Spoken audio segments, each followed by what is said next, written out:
buenos días.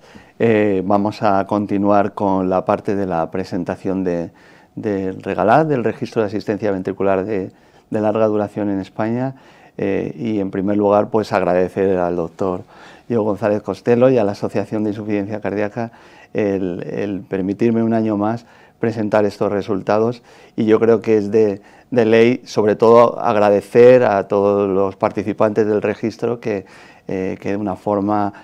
muy exhaustiva, detallada, a veces con bastante trabajo, porque hay que rebuscar en las historias. Como sabéis, el registro tiene una parte que ha sido retrospectiva y muy detallada, y la verdad es que sí, lo que voy a presentar ahora sería imposible si no fuera por la ayuda y la colaboración de todos vosotros, y yo creo que lo más importante de todo es agradecer el esfuerzo de todos para que ahora podamos contar esto, y para que, como vamos a ver al final, pues de que todos estos resultados y esta información que ya tenemos guardada, disponible, la mayoría analizada, pues podamos sacar conclusiones y podamos, sobre todo, lo que se trata es de mejorar nuestros resultados, las indicaciones y todo lo que hacemos, ¿no? Y yo creo que ya para ir directamente al kit de la cuestión, vamos a presentar pues el registro de asistencia ventricular de larga duración. Yo creo que ya se ha hablado de lo que se hizo en el 2020, vamos a mencionar lo que se hizo en el 2020, pero sobre todo he intentado ver un poco la foto de todas las asistencias ventriculares que se han puesto en España, un poco la perspectiva, la foto en conjunto, ¿no? Bueno, como sabéis y como ya se ha comentado, el año pasado se implantaron 36 asistencias de larga duración en España. Ahí están los hospitales que implantaron asistencias, los que habéis ido hablando, ha comentado Joe. Y bueno, simplemente decir que el año pasado pues fue un año en el que bajamos las asistencias, teníamos una progresión importante, y el año pasado, pues por las circunstancias que todos conocéis, probablemente pues hubo un bajón. El año pasado se incorporó algún hospital, el Hospital de Mallorca, a la cartera de hospitales que implantan asistencias de larga duración, y bueno, pues como veis, solo 4 hospitales implantaron más de 2 asistencias, ¿no? La mayoría de los hospitales implantasteis 1 o 2 asistencias, y también podéis ver que claramente la asistencia de flujo continuo, el HeartMate 3, pues ya el año pasado fue claramente la que predominó respecto a las otras. La siguiente diapositiva muestra un poco el histórico, ¿no? Los 263 son todas las asistencias que están implantadas en España desde el 2007, que es cuando se empezaron a implantar este tipo más moderno de asistencias de larga duración en adultos. Sí que es verdad, y hay que decir que no están incluidas las pediátricas, que ese es otro tema que podemos hablar luego, que en su día, cuando se construyó este registro, se decidió que eran inicialmente las de adultos, aunque todos los que habéis introducido datos en el registro habéis visto que incluso inicialmente estaba ya preparada para que los pediátricos también se pudieran incluir, pero bueno, ahí está, y probablemente yo creo que sí que tendremos que incluir a los pediátricos también en el registro, ¿no? Claramente veis la evolución del tipo de asistencias que se están implantando en España. Empezamos con las asistencias de flujo pulsátil, que del 2012, 2015, 16, pues se implantaron, fue claramente la asistencia que predominó, y sobre todo, pues yo creo que a partir del 2015 más o menos, que empezaron las de flujo continuo, ya claramente ha habido una tendencia a que sean las asistencias que predominen, y como digo, en el 2006, en el 2020, a pesar del descenso del número total, pues prácticamente el 90% de las asistencias que se implantaron fueron HeartMate 3, ¿no? En cuanto al ventrículo asistido, pues claramente la tendencia es asistencias de flujo continuo y asistencias izquierdas, y de los 79 ESCOR, recordar simplemente que hay un histórico de 29 ESCOR biventriculares y 2 corazones artificiales totales implantados hasta ahora en España, ¿no? Esta es la lista de los hospitales que participáis en el registro, que sois todos los hospitales que habéis implantado alguna asistencia de larga duración en adultos, y bueno, quizá decir que tan solo 10 hospitales pues, han implantado más de 10 asistencias, que también es un dato llamativo, y bueno, se han ido incorporando en los últimos años, sobre todo algunos hospitales sin programa de trasplante, pero que también han incluido en su cartera de servicios la asistencia de larga duración, y ahí podemos ver que en total en España se han implantado en 22 hospitales asistencias, en muchos de ellos solo 1 o 2 asistencias hasta ahora, y insisto, en un total de 263, que claramente son números inferiores a los de otros países con una sanidad o con una situación comparable con la nuestra, ¿no? Y ya metiendo un poco en las características de los pacientes que tenemos en el registro, que insisto que son todos los pacientes en los que se ha implantado una asistencia de larga duración, es un registro completo, pues algunos datos, pues la edad, una media de 57,8 años, el sexo se repite también en todos los registros, claramente el varón es el sexo que predomina mucho, un 11% de los pacientes tenían una cirugía cardíaca previa, como veis la mayoría de los pacientes eran pacientes con insuficiencias cardíacas crónicas, con más de un año de evolución desde el diagnóstico de insuficiencia cardíaca, y luego ya pues un porcentaje de pacientes con desfibrilador, resincro, etc. En cuanto al rango de edades en los que implantamos asistencias de larga duración en España, pues como veis predomina la distribución de pacientes con el rango entre 60 y 69 años, con una mediana de 60 años, y el paciente más joven registrado en Regalat es 16 y el mayor tiene 75 años. Este año hemos analizado también un poco a ver si cuál está siendo la tendencia de edades en los últimos años. Hemos dividido el registro en 3 épocas, y bueno, quizá, aunque son pocos pacientes obviamente para comparar, pero bueno, quizá sí que la tendencia en los últimos años parece que puede ser el implante en gente más mayor. Tenemos más porcentaje de edad de personas pues más de 60, e incluso hasta un 15% de los implantes de los últimos años son en pacientes mayores de 70 años. En cuanto al objetivo del implante, y aunque esto lo hemos hablado antes y es discutible y muchas veces es cambiante, y muchos abogan porque esta definición o esta separación de objetivos no tiene mucho sentido y que probablemente con el tiempo pues, se deje de utilizar, pero bueno, todavía en los registros internacionales y en el nuestro, a la hora de poner la asistencia, intentamos definir cuál es la idea que vamos a hacer con el paciente, ¿no? Como sabéis, el puente al trasplante se considera paciente que ya estaba en lista de espera para trasplante en el momento que se implantó la asistencia, fue un 30%, pero hay un grupo muy importante, un 42%, en el que la asistencia se puso sin tener claro hacia dónde iba a ir, o eran pacientes que simplemente no había dado tiempo todavía para estudiar si eran candidatos a trasplante, y se le pone inicialmente la asistencia y luego ya se le estudia y luego ya se valora qué se hace con ellos. Esto a lo largo del registro hemos detectado que muchas veces va cambiando, y que al tercer mes o al sexto mes o al año la definición va cambiando, y pacientes que eran terapias de destino se complican, acaban en trasplante, o pacientes que inicialmente eran puente al trasplante, como hemos comentado anteriormente, sobre todo en el rango de edad entre 65,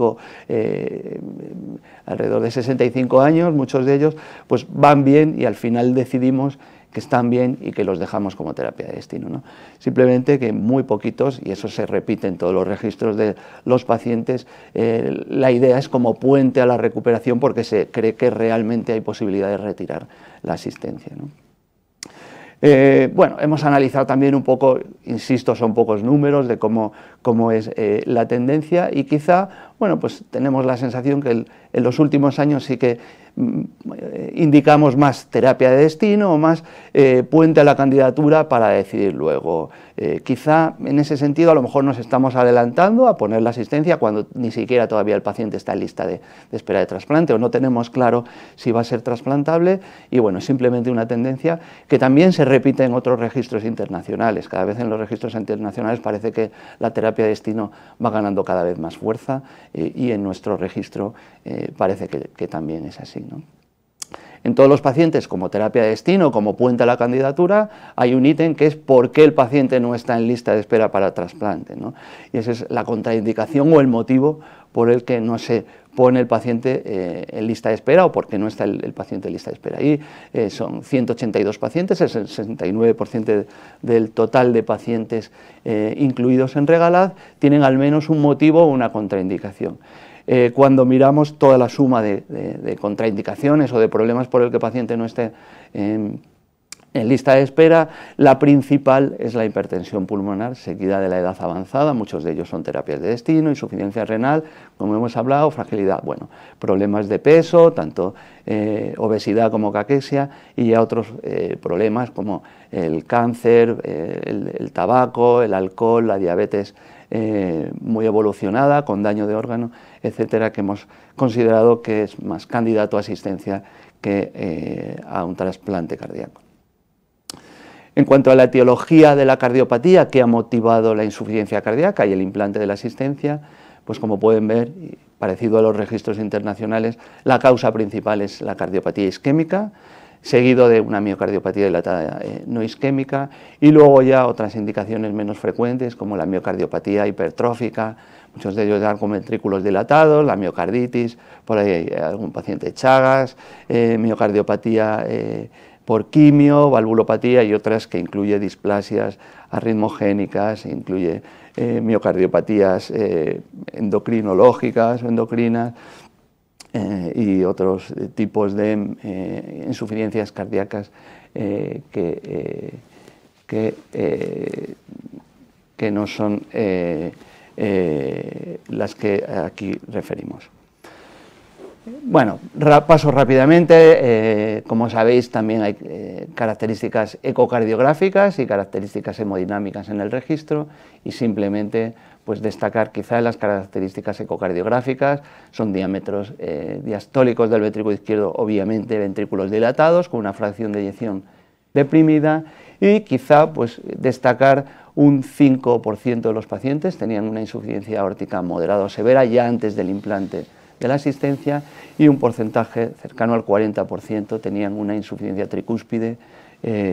importante. Muchos de los casos se corrigió, como podemos ver a la hora del implante de la asistencia. En cuanto a parámetros hemodinámicos, obviamente eran pacientes con insuficiencia cardíaca avanzada, con PCPs elevadas, con gastos cardíacos disminuidos y con unas resistencias pulmonares de 3,3 unidades Wood, un poco de media, ¿no? En cuanto al momento y a la situación en el implante, algo también muy importante, en nuestro registro la mayoría de las asistencias se implantaron en INTERMAS 3, en pacientes dependientes de inotrópicos, y en INTERMAS 4, pacientes pues, en una situación cercana a la dependencia de inotrópico o en una situación de insuficiencia cardíaca muy avanzada, aunque no tuvieran inotrópico, ¿no? Cuando se pregunta además si hay algún factor que modifica esa situación, pues hay un porcentaje muy elevado que son pacientes que llamamos frequent flyer, que están ingresando repetidamente, un porcentaje, como hemos visto aquí, de pacientes que tienen arritmias ventriculares, casi el 15% de los pacientes que han tenido choques del LAI o han tenido arritmias ventriculares repetidas, y hasta un 23% de los pacientes que tenían algún tipo de soporte circulatorio en el momento en el que se implantó la asistencia de larga. La mayoría eran balones de contrapulsación, como podéis ver en la tabla abajo a la derecha, aunque también, bueno, 3 pacientes partían de un ECMO, 8 pacientes de un ECMO, 6 pacientes de un Impella y hasta 8 pacientes partían de una Centrimag antes del implante de la asistencia de larga duración. Bueno, hemos intentado ver un poco también cómo es la tendencia del INTERMAS, cómo estamos indicando, en qué momento estamos indicando y cómo ha ido variando eso a lo largo del tiempo. Insisto otra vez, son pocos pacientes en los subgrupos, cuando dividimos subgrupos pues cada vez se hace más difícil comparar, pero bueno, quizá, si podéis fijaros en la diapositiva, en la gráfica, la tendencia quizá es estabilizar a los pacientes que están en peor situación, y lo interpreto así en pacientes en situación de INTERMAS 1-2 y implantar más en situaciones menos graves, ¿no? En las asistencias de larga duración, 3 y 4. Curiosamente, en los últimos registros internacionales, pues quizá el Intermax 2 es la que está ganando más fuerza, pero bueno, también en los registros cada vez se meten más con Intermax menos malos, incluso 4, 5 o Intermax de pacientes que están menos graves y que se les pone la asistencia con idea de mejorarles sobre todo la calidad de vida, ¿no?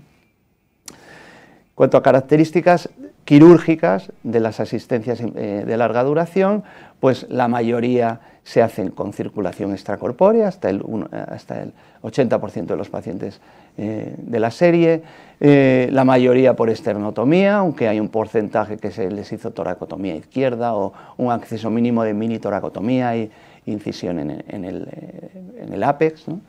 Y en cuanto a cirugía adicional a la vez que el implante, pues la mayoría,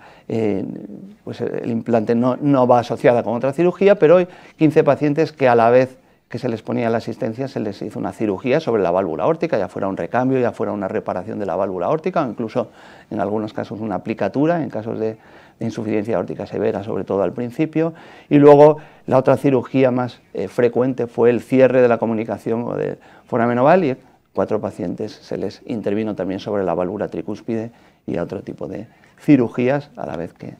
la asistencia. En cuanto a las complicaciones de la serie, pues todavía son muy frecuentes y destacan las típicas de todos los registros de asistencia, ¿no? Sobre todo el sangrado mayor, que es bastante frecuente, hasta 151 eventos sangrado mayor, hay descritos en el registro, en 91 pacientes, infecciones mayores, como sabéis, la definición de infecciones que precisan antibióticos y que requieren o la prolongación de la hospitalización o son amenazantes, la disfunción neurológica, que también es una complicación frecuente y sobre todo una complicación muy grave, y luego ya otras complicaciones también frecuentes, pero quizá un poco menos, como la disfunción de la asistencia, la insuficiencia cardíaca derecha, la insuficiencia respiratoria, el desarrollo de anticuerpos anti-HLA, que hemos comentado en la sesión anterior algún caso parecido. Y bueno, este año hemos intentado también comparar, dividir en 2 subgrupos, el grupo puro de asistencia ventricular izquierda y esos 21 pacientes que tienen asistencia biventricular, escor biventricular o los 2 corazones artificiales totales, y un poco para ver las complicaciones en los 2 subgrupos de pacientes. Y como podéis ver, pues el sangrado claramente es más frecuente, el sangrado es claramente más frecuente en los pacientes con asistencia biventricular o corazón total. También las infecciones son más frecuentes en estos pacientes. La disfunción neurológica hay una tendencia, pero no es significativa. La disfunción de la asistencia también, lógicamente, es más frecuente en las asistencias biventriculares, y también parece que la insuficiencia respiratoria en la serie es un poco más frecuente, y aunque ya son números más pequeños, en las asistencias biventriculares o en el corazón artificial total. Cuando vamos ya analizando una por una todas las complicaciones, un poco cuándo se producen y cómo afectan y qué consecuencias tienes, pues en cuanto a los sangrados mayores, hay 151 episodios de sangrado mayor que requieren transfusión o requieren cirugía, sangrados complicados. En 91 pacientes, el 34% de los pacientes tuvieron algún tipo de sangrado, y como podemos ver, el más frecuente es el sangrado de mediastino, de tórax. La mayoría de las veces pues son sangrados o complicaciones en los siguientes horas o días después de la cirugía. Hay hasta un 37% de sangrados digestivos, pleuropulmonares, ya hay otro tipo de sangrados menos frecuentes del ámbito otorrinolaringológico, intraabdominales, urinarios, etcétera. 7 minutos. Y simplemente decir que, bueno, la mayoría de las complicaciones se reparten, pero hay más complicaciones hemorrágicas después de los 7 días. Infecciones, como sabéis, hablamos de 3 tipos de infecciones: las específicas de la asistencia, en las que predomina claramente las infecciones del driveline o las infecciones de las cánulas del escor, relacionadas con las asistencias. Ahí hay mediastinitis, ahí hay endocarditis, ahí hay sepsis o bacteriemias. Las más frecuentes, pues como veis, se reparten parecidas a las de las asistencias o las infecciones que no tienen que ver las asistencias directamente, como son las de orina, las neumonías, las gastroenteritis, y hasta en 14% de las infecciones se considera que fueron causa o contribuyeron a la muerte del paciente. enfermedades, disfunción neurológica, como hemos dicho, más frecuentes antiguamente, se ve una tendencia a disminuir, pero son graves, hasta 68 ictus hubo en la serie, y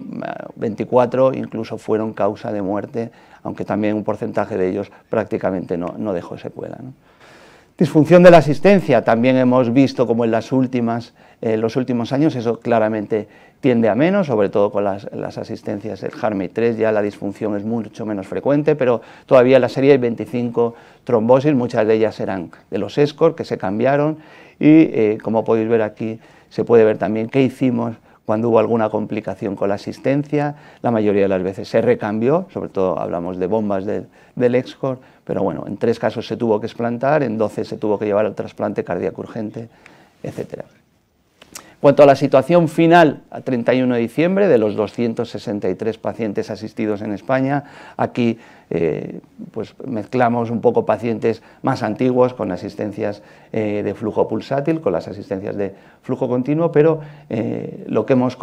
registrado es que 101 pacientes, el 38% de toda la serie, llegó a un trasplante cardíaco, se llegó a trasplantar. En 4 pacientes, un 2%, la asistencia se retiró, ya fuera por recuperación o por complicación de la asistencia o por recuperación de la función ventricular. 90 pacientes están vivos y asistidos a esa fecha, y 68, que es el 26% de todas las asistencias que implantamos, fallecieron con la asistencia. En cuanto a las causas principales o la causa primaria del exitus, predomina, y la más frecuente sigue siendo la disfunción neurológica, la mayoría ictus isquémicos o hemorrágicos, y luego ya otras menos frecuentes, el fracaso multiorgánico, sobre todo relacionado con el perioperatorio, y otras hemorragias, infecciones, insuficiencia respiratoria, fracaso del ventrículo derecho, etcétera, y otras complicaciones ya muchas veces que no tienen que ver directamente con la asistencia. Y ya para finalizar, hemos intentado hacer unas curvas de supervivencia, censurando por el trasplante y el explante por recuperación, que realmente solo, como hemos dicho, solo se retiraron 3 asistencias, y bueno, los números son poco superponibles a los registros internacionales. Sí que es verdad que en nuestra serie quizá hay una mortalidad inicial en el primeros 3 meses un poquito más importante que en los registros internacionales. Hay que decir que en esta serie hay muchas asistencias antiguas que todavía siguen incluidas, y que ya en las series internacionales intentan pues eliminar las asistencias antiguas y quedarse con las más modernas, donde claramente los resultados son mejores. En nuestra serie, pues a los 6 meses la supervivencia es 79%, a los 12 74% y a los 2 años un 69%. Hemos intentado 2 diapositivas para dividir en cuanto a los subtipos de asistencias. Las de flujo continuo claramente tienen una tendencia a mejor supervivencia, las de flujo pulsátil y las corazones artificiales o las biventriculares pulsátiles claramente han tenido peor supervivencia, aunque nos ha permitido en muchos casos llevar a los pacientes al trasplante. En cuanto al tipo de asistencia, pues un poquito parecido, las asistencias, el HARMY-2 o el HARMY-3 claramente mejor supervivencia que las asistencias de flujo pulsátil o el corazón total. Y ya un poco para finalizar, pues en primer lugar decir que tenemos un registro completo y exhaustivo, como hemos podido ver, con mucha información, y insisto otra vez en el agradecimiento, porque esto es algo de todos, y sin el esfuerzo de todos no hubiéramos podido tener. Yo creo que hay que sentirse orgulloso que una vez más en España, y sobre todo en el ámbito de la insuficiencia cardíaca avanzada, hemos podido entre todos hacer esto para unificar información y para poder sacar conclusiones y poder analizar, como vamos a ver, todos estos resultados. Obviamente nuestros resultados, sin ser muy malos, son mejorables, condicionados, como digo, por una mortalidad inicial importante. Hay que destacar que son números bajos y quizá pues, una atención dispersa con grupos que tienen 1 o 2 implantes, y que eso probablemente también condiciona los resultados. El histórico de asistencias pulsátiles, y ya un poco para finalizar, y ahora si tenemos algún momento podemos intentar discutir qué vamos a hacer a partir de ahora. Pues probablemente en el 2021 todavía podremos incluir o incluiremos, si todos seguimos con la idea, los datos para poder seguir analizando y seguir comunicando. estamos en disposición ya de publicar los primeros datos. Hemos recibido y seguimos abiertos a recibir propuestas, como por ejemplo hipertensión pulmonar. Ha habido varias ideas para hacer subestudios, y bueno, y ahora quizá también podemos comentar con Joe la transición hacia otro registro más amplio de la Agencia Española del Medicamento, que es el RENACER, y que ahí está, y que bueno, esperemos que sea alguna realidad. Y muchas gracias por permitirme estar aquí un año más. Muchas gracias, Manolo. Agradecerte a ti y al doctor Pérez de la Sota el gran esfuerzo en la realización de este estudio, ¿no? Y en culminarlo. Y como has dicho, ¿no? Yo creo que en 2021 todavía vamos a utilizar Regalat, porque RENACER todavía desgraciadamente con toda la pandemia ha habido, ¿no? Esto ha retrasado todo lo que es todos los trámites a través de la Agencia Española del Medicamento, pero bueno, yo creo que RENACER también es un registro que además va a englobar asistencia de larga y asistencia de corta, y que, bueno, si podemos hacerlo, creo que también, ¿no? Igual que Regalat, podemos estar muy orgullosos creo que los resultados son francamente buenos,